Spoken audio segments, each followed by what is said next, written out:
सीधा रुख करते हैं भारत मंडपम का, जहां से दुनिया की सबसे बड़ी अन्न भंडारण योजना का उद्घाटन हो रहा है। और इस वक्त गृह मंत्री बोल रहे हैं। न केवल पारदर्शिता लाएगा, न केवल पैक्स को मॉडर्नाइज बनाएगा, इसके साथ साथ बिजनेस के कई सारे मौके भी जनरेट करेगा। हमने पैक्स के नए बायलॉज बनाए हैं और मुझे आनंद है कि पूरे देश की सरकारों ने रिस्पेक्टिव ऑफ पॉलिटिकल पार्टी ये बायलॉज को स्टेट सब्जेक्ट होने के बावजूद एक्सेप्ट भी किया है, लागू भी कर दिया है और पैक्स तक पहुंचा भी दिया है। और वो बायलॉज लागू होते ही पैक्स 20 प्रकार के नए काम कर पाएगी। अब पैक्स डेयरी का भी काम कर पाएगी, पैक्स नीली क्रांति में भी जुड़ पाएंगे, पैक्स जल जीवन मिशन के पानी प्रबंधन का काम भी करेंगे, पैक्स अब भंडारण की क्षमता को भी बढ़ाने में योगदान दे पाएंगे, पैक्स सीएससी का भी काम करेंगे, पैक्स सस्ती दवाइयों की सस्ती दवाइयों की दुकान भी खोल पाएंगे, पैक्स पेट्रोल पंप भी चला पाएंगे और पैक्स उज्ज्वला योजना के डीलर भी बन पाएंगे। ढेर सारे कामों को आज पैक्स के माध्यम से सुचारू रूप से लागू करने का रास्ता जो खुला था बायलॉज से, आज कंप्यूटराइज होने से सारी चीजों के अकाउंट को एक ही सॉफ्टवेयर के अंदर समाहित कर लिया गया है। और देश की हर भाषा में, किसान की भाषा में, गांव की भाषा में, हर भाषा में ये सॉफ्टवेयर अपनी भाषा में किसानों के साथ बात करता है और रोजिंदा कामकाज भी करेगा। लगभग 2500 करोड़ रुपए जितनी बड़ी रकम मोदी जी ने हमारी प्राइमरी इकाई, जो प्राथमिक इकाई है पैक्स को मजबूत करने के लिए लगाई है। इसका मुझे बहुत बड़ा आनंद और हर्ष है। मैं मोदी जी का धन्यवाद भी करना चाहता हूं। मित्रों, लगभग हमने योजना बनाई है, इसके हिसाब से अगस्त 24 तक इस देश के सभी पैक्स कंप्यूटराइज होकर इस सॉफ्टवेयर से काम हो जाएंगे। और आज 18,000 पैक्स का शुरुआत मोदी जी के हाथ से हो रहा है, इसका मुझे आनंद है। मित्रों, आज इसके साथ साथ एक विश्व की सबसे बड़ी कोऑपरेटिव अन्न भंडारण योजना का भी शुरुआत होने जा रहा है। इसके लिए मैं थोड़ी विशेष बात करना चाहता हूं। हमारे मंत्रालय से इसका प्रारूप गया, कैबिनेट मसौदा गया। मोदी जी ने स्वयं 6 बार इसको हमारे साथ चर्चा की, 2 बार प्रेजेंटेशन देखा, सुझाव दिए और एक कंप्लीट योजना बनाकर किसानों के लिए मोदी जी ने इस देश को समर्पित किया है। और इसको लागू करने से पहले उन्होंने कैबिनेट की मीटिंग में हमारे मंत्रालय का मार्गदर्शन किया। ये बहुत बड़ी योजना है, एक नया इनिशिएटिव है, ढेर सारे मंत्रालय को समाहित कर ये योजना आगे बढ़ने वाली है। तो पहले इसका पायलट प्रोजेक्ट किया जाए, टीथिंग प्रॉब्लम का अभ्यास किया जाए और सारे टीथिंग प्रॉब्लम के निवारण के बाद ही इसको मास लेवल पर नीचे तक पहुंचाना जाए। प्रधानमंत्री जी, आज मुझे आनंद है, आपकी कल्पना के अनुरूप हमने 11 पैक्स में पायलट प्रोजेक्ट आज समाप्त कर दिया है और आपके कर कमलों से आज 11 गोडाउनों का उद्घाटन होने जा रहा है।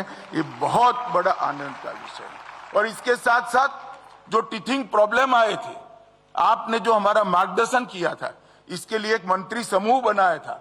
मंत्री समूह ने पूरे टीथिंग प्रॉब्लम का अभ्यास कर योजना को थोड़ा, बहुत ज्यादा नहीं मगर थोड़ा रिवाइव भी किया है। और आज 500 गोडाउन का, 500 पैक्स के गोडाउन का भूमि पूजन भी आपके हाथ से हो रहा है।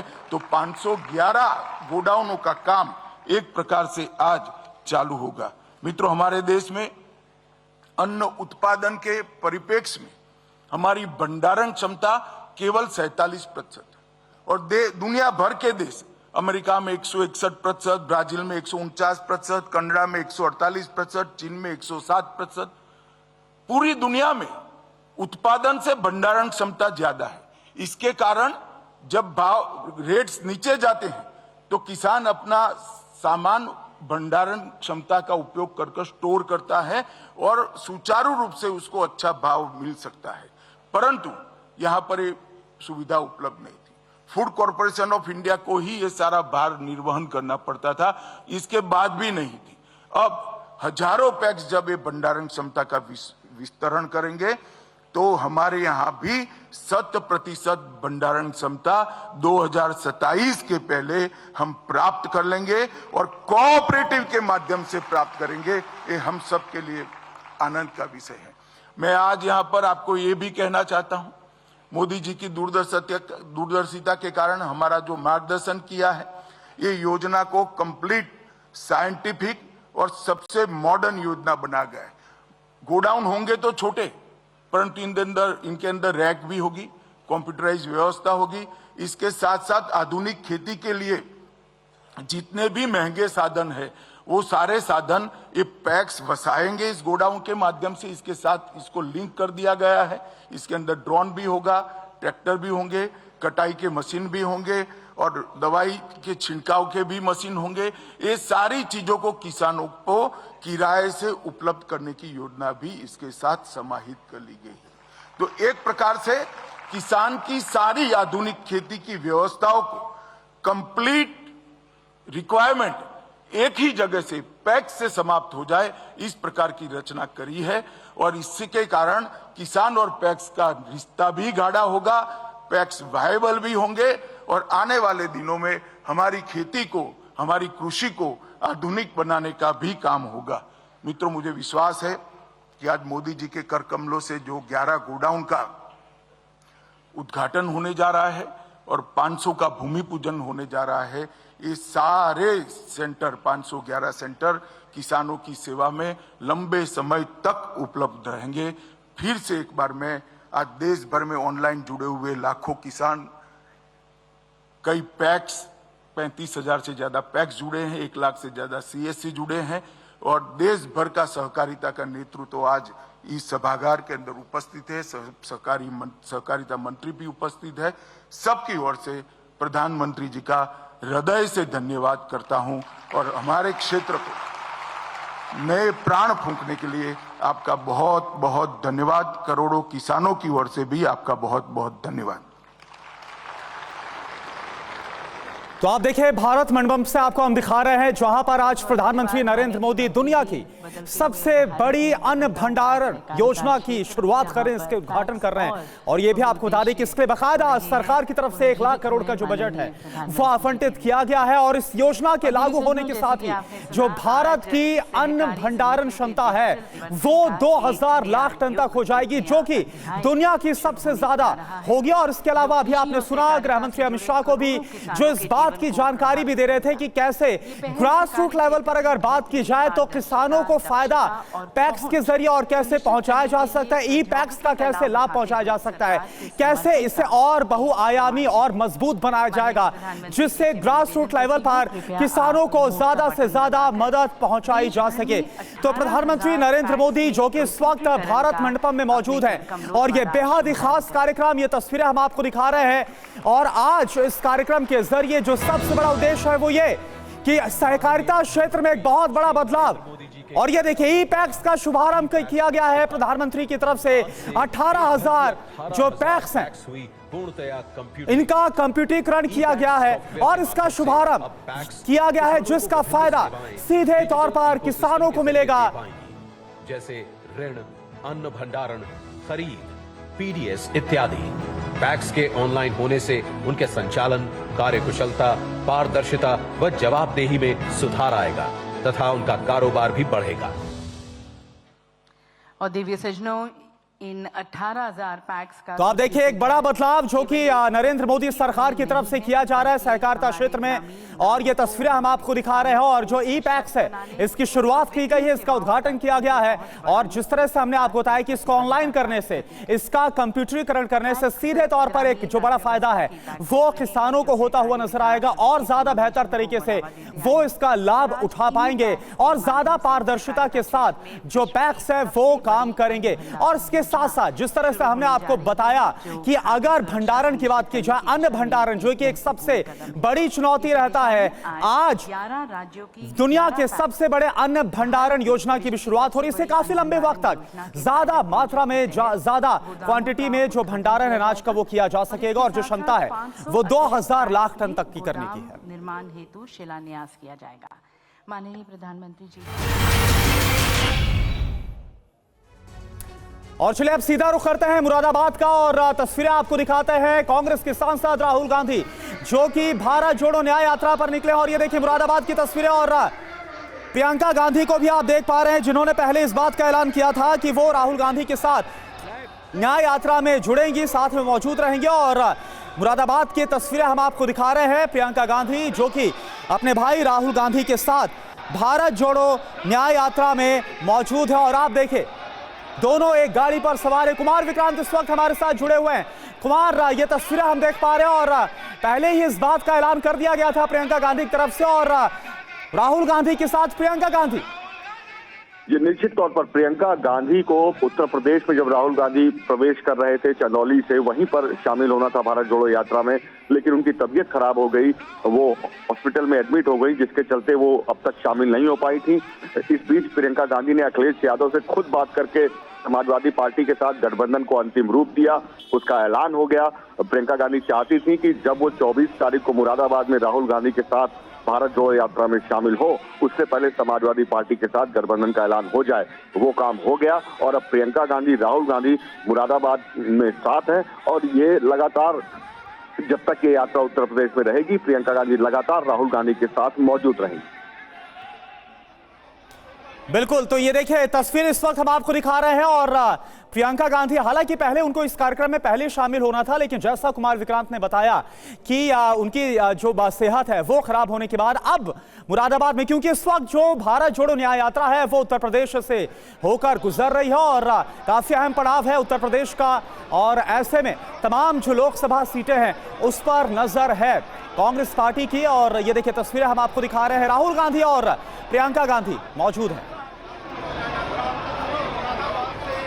और कुमार विक्रांत भी इस वक्त हमारे साथ जुड़े हुए हैं। कुमार विक्रांत, हालांकि अभी हमने देखा कि किस तरह से अखिलेश यादव की तरफ से भी इस बात को कहा गया था, क्योंकि सीट शेयरिंग पर बात हो गई थी और उन्होंने भी कहा था कि वो राहुल गांधी के साथ जुड़ेंगे, इस न्याय यात्रा में उनके साथ जाएंगे।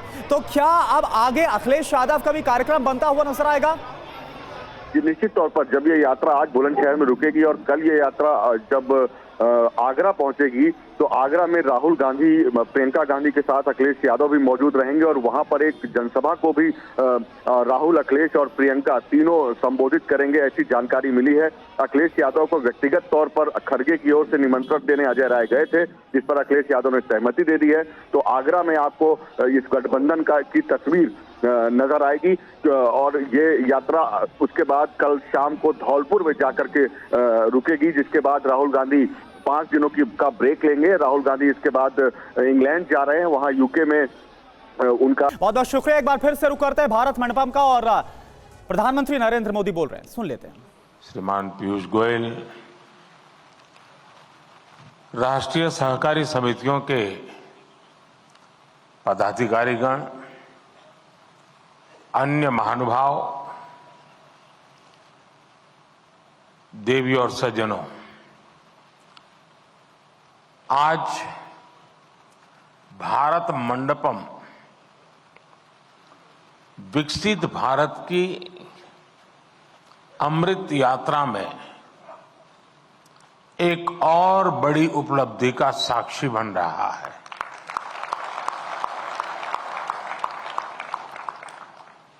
सहकार से समृद्धि, सहकार से समृद्धि का जो संकल्प देश ने लिया है उसे साकार करने की दिशा में आज हम और आगे बढ़ रहे हैं। खेती और किसानी की नींव को मजबूत करने में सहकारिता की शक्ति की बहुत बड़ी भूमिका है। इस सोच के साथ हमने अलग सहकारिता मंत्रालय का गठन किया और अब इसी सोच के साथ आज का एक कार्यक्रम हो रहा है। आज हमने अपने किसानों के लिए दुनिया की सबसे बड़ी स्टोरेज स्कीम या भंडारण स्कीम शुरू की है। इसके तहत देश के कोने कोने में हजारों वेयर हाउसेज बनाए जाएंगे, हजारों गोदाम बनाए जाएंगे।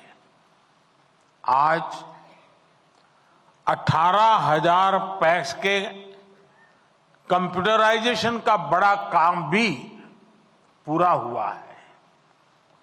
ये सभी काम देश में कृषि इंफ्रास्ट्रक्चर को नया विस्तार देंगे, कृषि को आधुनिक टेक्नोलॉजी से जोड़ेंगे। मैं आप सभी को इन महत्वपूर्ण और दूरगामी परिणाम लाने वाले कार्यक्रमों के लिए बहुत बहुत बधाई देता हूं, अनेक अनेक शुभकामनाएं देता हूं। साथियों, सहकारिता भारत के लिए बहुत प्राचीन व्यवस्था है। हमारे शास्त्रों में भी कहा गया है, अल्पानाम अपि वस्तूनाम, अल्पानाम अपि वस्तूनाम संहति ही कार्य साधिका। अर्थात छोटी छोटी वस्तुएं, थोड़े थोड़े संसाधन भी सब साथ जोड़ दिए जाते हैं तो उनसे बड़े कार्य सिद्ध हो जाते हैं। प्राचीन ग्राम अर्थव्यवस्था में सहकार की यही स्वतंत्र स्वतः स्फूर्त व्यवस्था काम करती रही है। सहकार ही हमारे आत्मनिर्भर समाज का आधार हुआ करती थी। सहकारिता केवल व्यवस्था नहीं है, सहकारिता एक भावना है, सहकारिता एक स्पिरिट है। सहकारिता की ये स्पिरिट कई बार व्यवस्थाओं और संसाधनों की सीमाओं से परे आश्चर्यजनक परिणाम देते हैं। सहकार जीवन यापन से जुड़ी एक सामान्य व्यवस्था को बड़ी औद्योगिक क्षमता में बदल सकता है। ये देश की अर्थव्यवस्था के, खासकर ग्रामीण और कृषि से जुड़ी अर्थव्यवस्था के कायाकल्प का एक प्रामाणिक तरीका है। एक अलग मंत्रालय के जरिए हम देश के इस सामर्थ्य को और कृषि क्षेत्र की बिखरी हुई इस ताकत को ही एकत्र करने का भी ये भगीरथ प्रयास है। किसान उत्पाद संघ एफपीओ का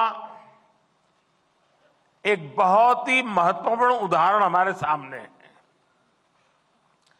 एफपीओ के माध्यम से आज गांव के छोटे किसान भी उद्यमी बन रहे हैं, अपने उत्पादों को विदेशों तक निर्यात कर रहे हैं।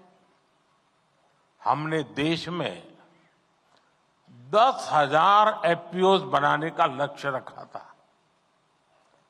एक अलग सहकारिता मंत्रालय होने के उसका नतीजा ये है कि देश में 8,000 एफपीओ का गठन ऑलरेडी हो चुका है। कार्यरत हो चुके हैं। कई एफपीओ की सक्सेस स्टोरी की चर्चा आज देश के बाहर भी हो रही है।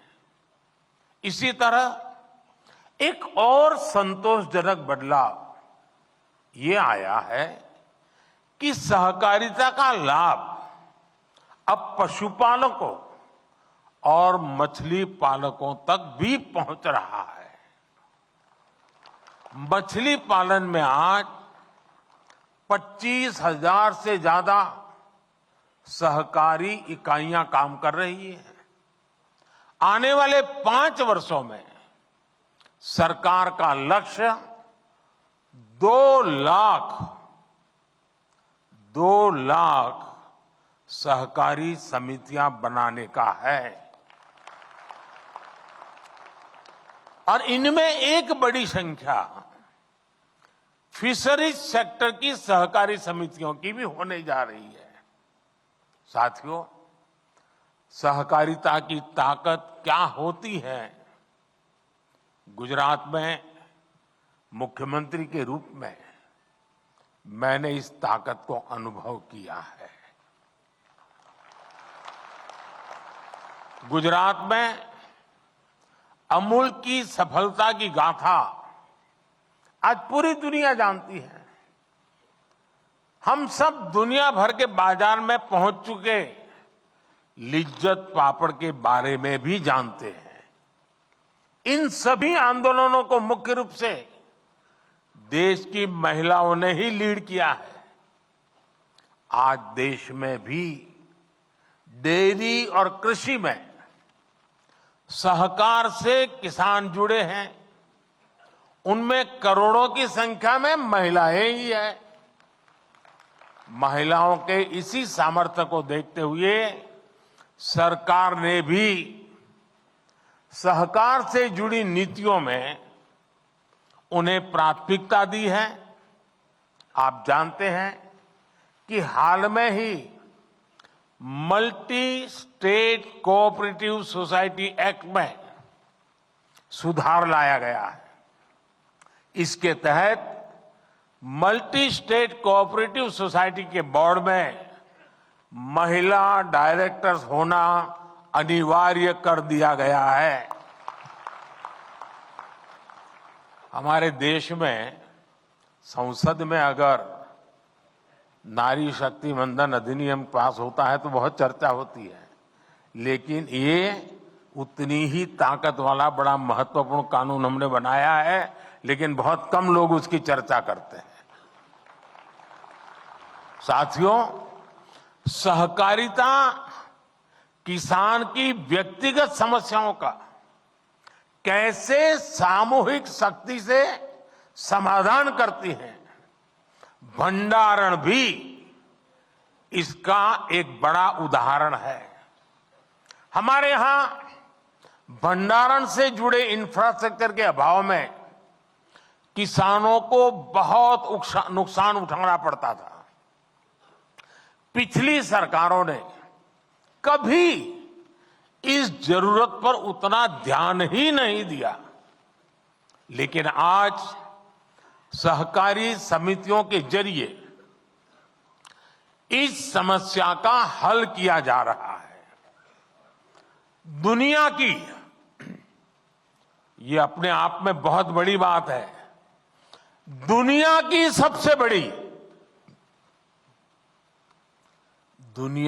सबसे बड़ी भंडारण योजना के तहत अगले 5 वर्ष में 700 लाख मैट्रिक टन भंडारण की क्षमता तैयार की जाएगी। इस अभियान में 1.25 लाख करोड़ रुपए से ज्यादा का खर्च आएगा। इस योजना के पूरा होने पर हमारे किसान अपने उत्पादों को अपनी जरूरत के मुताबिक भंडारण में रख करके स्टोर कर पाएंगे। उन्हें बैंकों से ऋण लेने में भी आसानी होगी और वो सही समय पर, जब उनको ठीक लगे कि हाँ, अब माल बेचने के लिए बाजार ठीक है, सही समय पर अपने उत्पाद को बाजार में ले जाकर बेच भी पाएंगे। साथियों, विकसित भारत के लिए भारत की कृषि व्यवस्थाओं का आधुनिकीकरण भी उतना ही जरूरी है। हम कृषि क्षेत्र में नई व्यवस्थाएं बनाने के साथ ही पैक्स जैसी सहकारी संस्थाओं को नई भूमिकाओं के लिए तैयार कर रहे हैं। ये समितियां अब प्रधानमंत्री जन औषधि केंद्र का भी काम कर रही है। इनके द्वारा हजारों प्रधानमंत्री किसान समृद्धि केंद्र भी संचालित हो रहे हैं। हमने सहकारी समितियों को पेट्रोल और डीजल के रिटेल आउटलेट में भी बदला है। कई समितियां पर एलपीजी सिलेंडर भी मिलने लगे हैं। कई गांवों में पैक्स पानी समितियों की भूमिका भी निभा रही है। यानी पैक्स की ऋण समितियों की उपयोगिता भी बढ़ रही है, उनकी आय के साधन भी बढ़ रहे हैं। यही नहीं, सहकारी समितियां अब कॉमन सर्विस सेंटर के तौर पर गांवों में सैकड़ों सरकारी सुविधाएं भी दे रही है। अब कंप्यूटर के जरिए ये समितियां टेक्नोलॉजी और डिजिटल इंडिया से जुड़े अवसरों को और बड़े स्तर पर किसानों तक पहुंचाएगी। इससे ग्रामीण क्षेत्र में युवाओं के लिए रोजगार के नए अवसर भी बनेंगे। साथियों, विकसित भारत के संकल्प की सिद्धि, इसके लिए मैं आप सभी की भूमिका, सहकारी संस्थाओं की भूमिका का महत्व बहुत ज्यादा है, इस बात को समझता हूं। इसलिए आप सभी से मेरी अपेक्षा भी कुछ ज्यादा है। और आखिरकार अपेक्षा तो उन्हीं से होती है जो करते हैं। जो नहीं करते उनसे अपेक्षा कौन करेगा?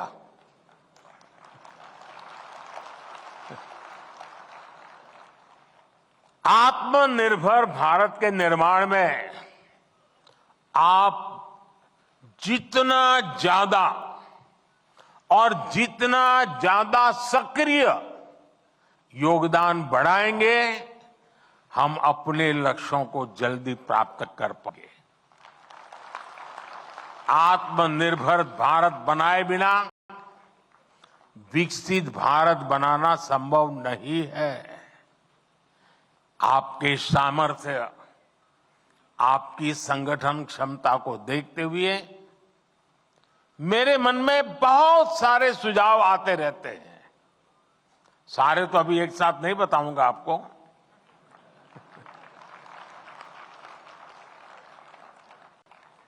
लेकिन कुछ मैं इशारा करना चाहता हूं। जैसे मेरा सुझाव है कि हमारी कोऑपरेटिव एक लिस्ट बनाए कि कौन कौन सी चीजें ऐसी हैं जो आज हम बाहर से लाते हैं, विदेशों से लाते हैं, अब हम इंपोर्ट नहीं करेंगे। सहकारी क्षेत्र इसमें क्या कर सकता है? उनके लिए देश में ही एक सपोर्ट सिस्टम हमें बनाना है। ये जिम्मेदारी सहकारी संस्थाएं बहुत आसानी से ले सकती हैं।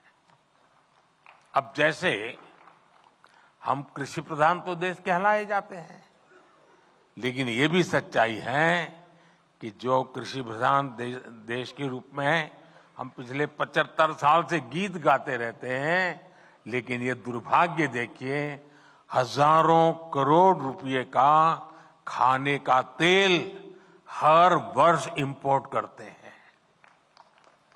खाने के तेल में हम आत्मनिर्भर कैसे हो, इसी मिट्टी में पैदा हुआ तिलहन, उससे निकला हुआ तेल हमारे नागरिकों के जीवन को अधिक ताकत दे सकता है। और इसके लिए अगर मेरे सहकार क्षेत्र के साथी काम न करे तो कौन करेगा? मैं सही कह रहा हूं कि नहीं कह रहा हूं? आप ही करेंगे ना? करना चाहिए ना? हमें अब आप देखिए, खाने का तेल भी बाहर से आता है और ऊर्जा के लिए जो तेल चाहिए गाड़ी चलाने के लिए, ट्रैक्टर चलाने के लिए, पेट्रोल, डीजल, ये फ्यूल से जुड़ा अपना इंपोर्ट बिल भी, इसको भी हमें कम करना है। इसके लिए हम इथेनॉल को लेकर आज बहुत बड़ा काम कर रहे हैं। बीते 10 वर्षों में इथेनॉल के प्रोडक्शन, खरीद और ब्लेंडिंग तीनों में कई गुना बढ़ोतरी हुई है। आज ये काम ज्यादातर चीनी मिलों के जिम्मे है और सरकारी कंपनियां उनसे इथेनॉल खरीदती है। क्या इसमें सहकारी समितियां नहीं आ सकती है क्या? जितनी ज्यादा आएगी उतना ही इसका स्केल और बढ़ जाएगा। दालों के इंपोर्ट को कम करने का, अब देखिए कृषि प्रधान देश धार बाल से ला करके खाते हैं।